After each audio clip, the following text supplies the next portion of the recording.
ครับสวัสดีพี่น้องป้องป่ายเบิร์ดสุขุสุคนพี่น้องขาเบิ่งกองอายุอาญานิ้วประยุกต์อันนี้คือกาบบักเบงแบบโบราณเมื่อนี้พระชาจะพาพี่น้องมาเฮ็ดขันหมักเบงมูเฮ็ดไว้แล้วพี่น้องเวลาเข้าคลิปมันจังโบนานคลิปอ่ะหลังจากนั้นก็ม้วนกล้วยยอดถ้าโบเตรียมของไว้เวลาเข้าคลิปกันนานเพื่อสิแล้วได้พี่น้องแต่ละคลิปนะแต่พี่น้องเบิ่งคือว่า4 นาที5 นาทีแล้วฮะพระชาก็ใช้การตัดต่อเนาะค่ะมันก็เลยคือไวแต่ละอันกับบริเหตุง่ายๆคือแน่อันคลิปดอกค่ะพี่น้องคะบางคนก็บอกปัจจัยค่าเดียวคือ4 นาที5 นาทีแล้วบ่แล้วค่อยกระตัดต่อเอาค่อยกระเตรียมของไว้ก่อนจ้ะเห็ดบักเบงประยุกต์นะคะประยุกต์ก็ว่าได้เพราะว่าพัชชาใช้ริบบิ้นนะคะผสมเข้าไปเป็นริบบิ้นสีส้มนะคะมือนี้นะเฮ็ดแบบง่ายๆเลยพี่น้องค่ะโดนแล้วบ่ได้มานั่งเฮ็ดบักเบงให้พี่น้องได้เบิ่งได้ชมนั่นนี่เนาะค่ะเย็บลงไปทั้งหมด4 ทิศ 4 ทางพี่น้องค่ะเนี่ยทำง่ายๆเลยค่ะ4 ทิศ 4 ทางแบบนี้เด้อค่ะนี่หลังจากนั้นก็สับวางค่ะ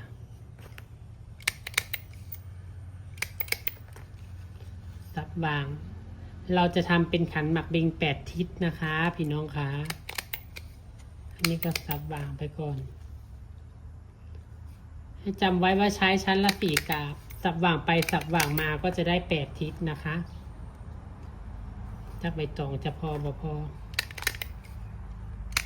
นี่ค่ะใครสนใจสเต็ปเปอร์ปากกว้างก็สั่งได้เด้อค่ะไส้ดีแท้ไส้ดีว่าเด้อพี่น้องเด้อไส้ดีแล้วก็ไส้ทุน250 บาทพระชาไส้มา3 ปียังบุยปัญหาพี่สั่งจากเม็ดจากดีแล้วก็ไส้กับลูกยี่ห้อนี้เท่านั้นเด้อค่ะย้ำว่าลูกยี่ห้อนี้เท่านั้นถึงจะเลิศยี่ห้ออื่นบอดเลิศ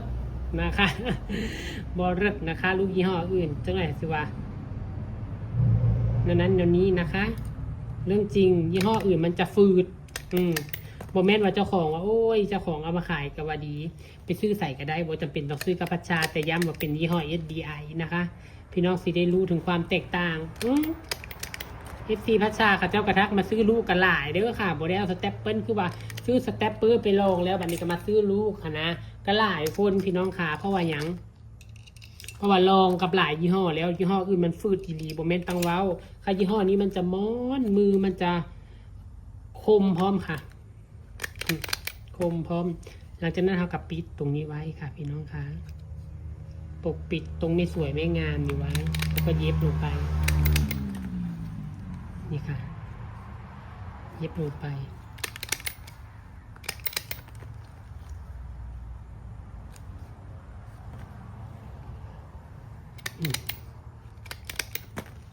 เย็บลงไปทั้งหมด4 ทิศ 4 ทางค่ะ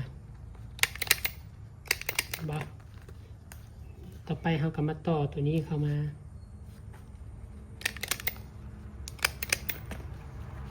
ให้เป็นบักเบง8 ทิศง่ายบอกคะพี่น้องขา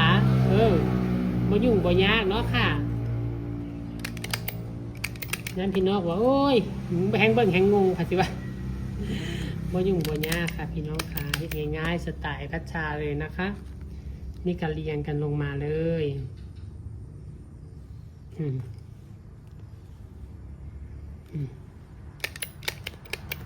นี่ค่ะให้แบบนี้ไปเรื่อยๆนะคะพี่น้องคะ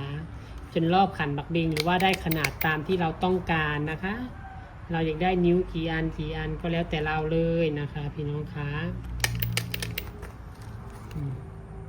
มาลุ้นนำกันว่าสิงามหรือบ่พระชาคิดได้แล้วก็เฮ็ดบ่ได้พี่น้องบ่แม่นว่าที่เฮ็ดนี่เคยเฮ็ดมาก่อนบ่คิดได้แล้วก็เฮ็ดโลดค่ะ